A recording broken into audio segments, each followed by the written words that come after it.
Take a look at these managers over the last 3 decades. Found something common? Yes, they are mostly either Spanish or Dutch, and if you look at their tactics closely, you'll see a familiar pattern being followed that is inspired by Barcelona's traditions. However, when you suddenly add this German manager in this frame, he breaks all these traditions and turns the system into looking like that. This is the German revolution of Barcelona Football Club. When Hansi Flick arrived, he added a much-needed German touch at Barcelona, where he gave them the freedom to break away from their traditional style of play and move closer towards team chemistry and relationism. So it's like this, and with the ball, everyone has to feel free that he gives his best he can. So this made his version of Barcelona more flexible, with their movements harder for the oppositions to predict. Also, with his focus more on scoring goals, Flick strongly emphasizes getting into the final third as quickly as possible. However, with Barcelona's traditional tiki-taka style, it often requires more patience to break through the opposition lines, which can slow down in reaching the attacking area quickly. So Flick often prefers for a riskier method of build-up. The thing is here, a little bit they want to play. I'm also like that they focus a little bit more to score goals. This is for me very important. As a result, instead of overloading the numbers in the build-up, he lets almost all of his players in the advanced positions. And when you look at this shape, rather than having players close to each other, Hansi spreads his players far apart to make the pitch as big as possible. As by following the traditional method of close proximity, the opposition shift their entire focus on one area. However, by having long proximity, it maximizes the space that opposition has to defend, which then creates spaces in between them. So rather than passing sideways or taking too many touches in the build-up, Flick ensures that every pass should have a clear purpose and aim to go forward either vertically or diagonally. However, with 6 or 7 players being positioned higher up the pitch, the opposition's low block could easily able to mark them and block direct passes from the back. But this is where Flick's Barcelona is quite different than Xavi, as instead of the advanced players following a specific zones to operate, they have a complete freedom to randomly move into any positions. As a result, rather than focusing on the ball carrier, you would often see the opposition's low block constantly tracking and guessing the random movements of the forwards, often leaving open spaces that the back line can target.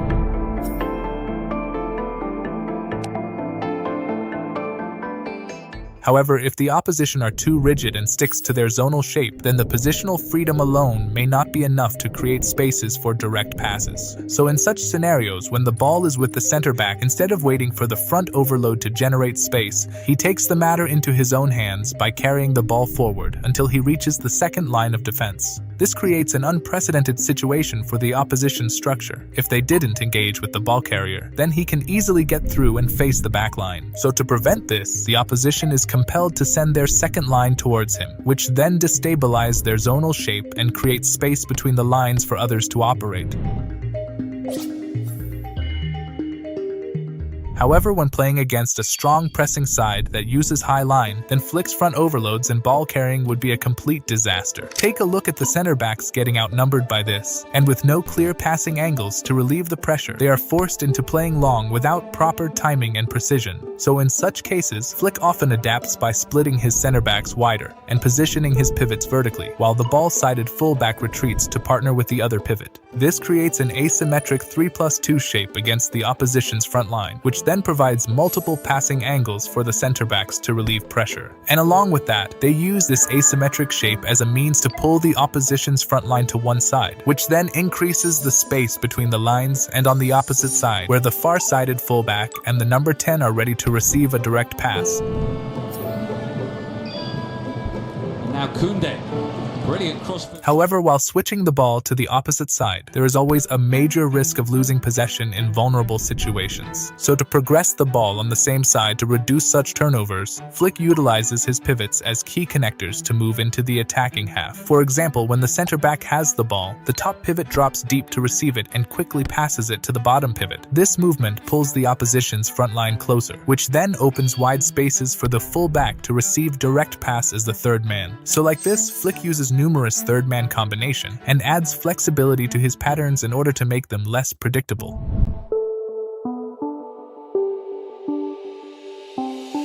Once Barcelona transitions into the attacking half, under Xavi the formation often looks like a 3-2-5, with the wingers touching the flanks, the number 8s occupying the half spaces, and the left back inverting as a second pivot. While this shape may look aggressive and has all the zones being covered, however it was quite rigid and predictable. But under Flick the formation becomes much more flexible and doesn't stick to specific rules. So you'll often see wingers inverting to join the number 10 and creating a central overload, or you might see Yamal staying wide and the striker dropping deep. And instead of a rigid overload, these three positions act as joker roles in Hansi's system, who would constantly roam to create spaces for vertical passes. For example, when the ball is with the center back, you might see two of the three players dropping deep to receive the ball and pass it with the pivot. This forcefully pulls the opposition's second lines to engage with the overload, which then increases the gap with the last line, where the third one is ready to drop deep into the space and receive the second touch, who then again pass it to the incoming runner. So this pulls the last line forward as well, creating space behind them for the wide player to receive the final touch and face the keeper directly.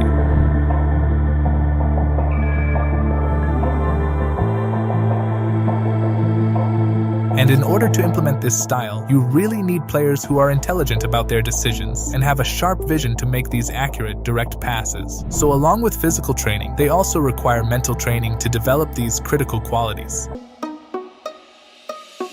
So with more players operating in the central areas of the pitch, the opposition is forced to narrow down their structure. So this creates an ample amount of space for wide players like Yamal to receive and use his excellent dribbling to create opportunities. And speaking of Yamal, take a look at this free kick footage of Barcelona. While everyone is positioned for the cross, there's one player isolated at the edge of the box. Yes, that's Yamal. But why is that? To understand this, whenever Barcelona plays a free kick or take crosses, Flick specifically instructs Yamal to stay out of the crowded area and position himself around the edge of the box or zone 14. As due to his excellent dribbling and shooting skills, Yamal becomes extremely dangerous when he receives the second ball, giving him a clear sight of goal to shoot. The shot is a good one and it's in! However, all of these tactics would not be possible if the ball is not reached near the final third. And with Flick's vertical principles, he relies heavily on his pivots and center backs to deliver precise line-breaking passes at the right moments. So rather than playing defensive-minded players, Flick prefers having deep-lying playmakers who are comfortable on the ball and possess the intelligence to know when to make long passes. And at Bayern, he utilized top players like Thiago and Kimmich, who were masters at finding space and executing direct passes. However, this approach can be a double-edged sword for Barcelona. As with 9 or 10 players contributing to the attack as playmakers, there's often a lack of defensive focus, which then makes it difficult to restrict counterattacks effectively. So to solve this, Flick has brought the German way of counter-pressing at Barcelona, where he is conditioning his players to respond quickly after losing the ball and use their entire energy and stamina to win it within the attacking half, and this same process keeps on repeating until the ball is won. When somebody make a pressing and get dribbled, it's not a problem. The next guy has to come and it gets dribbled, the next guy has to come, and there is a moment we catch the ball and then we have... However, if the ball is not won even with this, then it creates an ample amount of space at the back for the oppositions to exploit. So Hansi relies heavily on his energetic players who can cover large distances quickly to halt counterattacks. And as a result, you'll often witness the keeper coming out of his box as a sweeper, and also see wingers like Raphinha and Yamal dropping deep to contain these counters. However, with more pressing and runnings, you will need more energy and stamina from each players. So there is always a risk of frequent injuries happening every now and then. And Barcelona have been struggling with this for quite long time. And with only 18 players at his disposal, he has to manage the risk and maintain regular rotations within players to avoid injuries, or else this tactics would backfire with no proper players at right positions.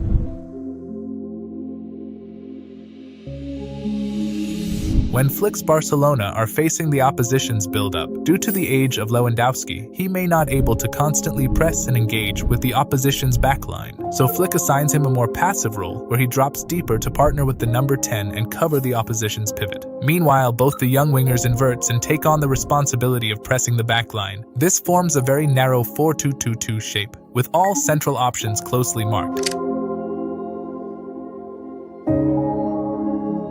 so it makes it difficult for the opposition to play through center and force them to go long or wide to the isolated fullbacks. And as soon as the ball is received by the fullback, Barcelona quickly deploy their own wide back to apply immediate man press on the ball carrier, while the rest of the backline shifts to cover and tightly mark all ball-sided forwards. However, if the opposition opt for a back three and prefers playing attacking fullbacks in their build-up, then they could easily outnumber the Barca fullbacks. So in such scenario, Flick abandons his preferred shape and lets the striker move up and maintain a three-man overload against the backline, while one of the pivot joins the number 10. So this widens their shape and gives more coverage in the wide areas for the wingers to maintain superiority. However, if the opposition manages to bypass this setup and enters into the attacking half, then Barcelona quickly switch to a 4-4-2 setup, and instead of trying to stay compact and zonal, Flick's man continues to press aggressively, where as soon as the opposition play direct pass, they instantly triggers their pressing from behind and force them to return the pass, and then the front line initiate their man press to push them wider. And when the opposition tries to advance from the flanks, Hansi uses his wingers to support the fullbacks to create a 2 versus 1. And instead of tilting his shape to cover the half spaces, Flick keeps his central players in place and maintain a strong central overload against crosses. So to cover that gap, you might usually see one of the front two tracking back. This ensures that Barcelona remains superior in two most critical areas of the pitch. And when they win the ball after using this, just like counter-pressing, Flick prefers a high-intensity counter-attacks, where he uses his quick, energetic players like Raphinha and Yamal to use their excellent speed to beat the opposition's backline and create scoring opportunities. Due to Flick's direct verticality system, he usually prefers playing more riskier passes to get forward, and as a result, there's always a greater chances of making errors at any stage, where they unnecessarily made numerous passing errors, which then resulted in getting red cards or conceding silly goals. And even with the red cards, instead of playing more defenders, he still instructs his players to keep attacking and play forward, which definitely makes them more entertaining to watch. But there is always a risk of conceding from this. Also, in terms of Barcelona's defensive structure, Flick plays a very high defensive line in order to win the ball in the attacking half. However, when facing teams that adopt similar vertical principles like Flick's, then they could easily manipulate the Barcelona's high line by using their forwards and target direct long balls using their pace. And with Barcelona's defense built on mobile players, they often lack physically strong defenders. As a result, they would be seen struggling against these aerial long balls.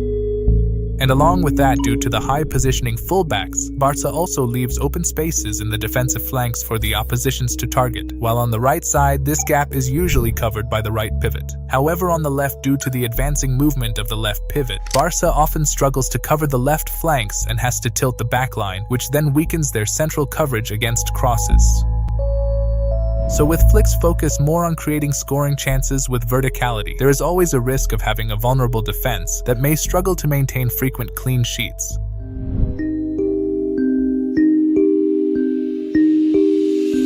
At defense, with Hansi preferring more direct passes from the back, you need to have defenders who are comfortable with the ball and capable of hitting accurate long rangers. Also, he heavily relies on his center-back Cubarsí, who is just 17 like Yamal. And despite his age, Cubarsí possesses all the qualities needed to fit into Hansi's energy-demanding system and has quickly become the main wall of Barcelona's defense. When it comes to the fullbacks, their roles are highly dependent on the movements of the wingers. On the left, players like Raphinha or Torres often operate as false wingers, who starts out wide but usually stays central. So this forces Balde to cover the left flank and maintain the width as a wingback. While on the right, Yamal prefers to stay near the touchline before cutting inside with the ball. So Koundé typically remains deeper as a fullback to maintain a back three, but he also advances to support Yamal by making underlapping or overlapping runs. Speaking about the pivots, instead of being positioned horizontally, one would always stay deeper near the center backs and acts like a deep lying playmaker, while the other pivot typically functions as a box-to-box midfielder who usually operates forward and engage in attack but also drops deep when defending. However, out of these two, the deep lying role role is the most crucial in Hansi Flick's system, as most of the direct passes originate from this position. While the number 10 is similar to a joker role in Flick's formation, with players like Raphinha and Olmo often taking up this role, who would constantly roam randomly and interchange positions with almost all the players. On the wing, out of both wingers, Yamal is an inverted winger who would be close to the touchline and then use his world-class dribbling to cut inside near the edge and do his magic. And at just 17, he has become the key player for Barcelona's attack, who is leading in both scoring goals and making assists for them. While on the left, it's another joker position of Flick, where you would see players staying less on the wing and moving into spaces where you can't expect a winger to be present. Finally, up front, similar to the role at Bayern, Lewandowski functions as a versatile complete forward who would often drops deep to participate in central overloads and manipulate the opposition's backline by frequently interchanging with the number 10. And under Flick, he became the Bayern's Lewandowski, as he has regained the form and has been outperforming his previous season's best. Speaking about the team mentality, since the time at Bayern, Hansi has been a strong advocate of attacking football and focuses heavily on creating scoring chances. And in order to get the ball into the final third as quick as possible, they have to play a high-tempo football with more vertical passes and third-man combinations. However, with more verticality and high tempo, there's a higher risk of losing the ball frequently. So to manage this risk, Hansi employs a high defensive line and an intense counter-press to quickly recover the ball and prevent the opposition from progressing into the defensive half. In the final third, Hansi isn't a fan of overcomplicating build-up play with too many passes. Instead, he encourages his players to drive straight into the box and take shots from distance when the opportunity arises. So his philosophy is often built around run the ball at defense and shoot at sight when there is an opportunity. So overall, similar to Spain, we are witnessing a new revolution at Barcelona, a team who isn't afraid to lose possession and is fully adapting to the modern style of football, a style which is quick, energetic, and don't want to waste time, where you would see players using their own intelligence to create spaces and are playing more risky passes, which indirectly giving them greater rewards on the scoreboard. And that brings us to the end of our tactical deep dive into Barcelona's Champions League blueprint. Today we saw how their positional play, trademark rotations, and high-press transitions combine to unlock stubborn defenses and control the midfield. If you found this analysis useful, don't forget to hit that like button and subscribe for more in-depth breakdowns of top European sides. Let me know in the comments which tactical moment shocked you the most, or what team you'd like me to cover next. Thanks for watching, and I'll see you in the next one, where football meets strategy.